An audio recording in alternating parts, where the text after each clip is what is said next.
আজি বৰপেটাত আমাৰ দ্বিতীয়টো দিন আৰু আজি আছে দৌল উৎসৱ। বাটতে কিবা এটা খাই যাওঁ বুলি বিচাৰিলোঁ। পিছে দৌল উৎসৱৰ বাবে আজি সকলো বন্ধ। উপায় নাপাই কীৰ্তন ঘৰৰ অভিমুখে ৰাওনা হ'লোঁ। এয়া চাওক কীৰ্তন ঘৰ পোৱাৰ আগৰ পৰিৱেশ। আমি ওলাই আহিছিলোঁহে, ওলাই আহি আমাৰ বিচাৰি বিচাৰি অৱশেষত বৰপেটাৰ জনপ্ৰিয় আলু ভজা আৰু ৰঙা ডিমাৰে পেট ভৰাই আকৌ কীৰ্তন ঘৰৰ অভিমুখে আগবাঢ়িলোঁ। কি যে সুন্দৰ এক পৰিৱেশ, মানে সঁচা ক'ব গ'লে শব্দৰ অভাৱ।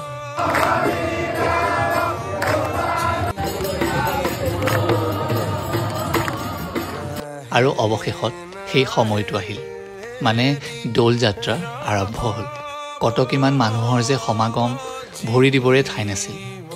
আপোনালোকক আচলতে বুজাব নোৱাৰিম যে ৰং উৎসৱৰ কৃত্ৰিম উদযাপনৰ মাজতো বৰপেটাত এই উৎসৱৰ অংশীদাৰী হ'বলৈ পাই সঁচাকৈয়ে নিজকে বহুত সৌভাগ্যৱান বুলি অনুভৱ কৰিলোঁ।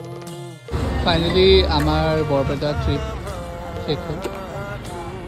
কেনেকুৱা লাগিলে?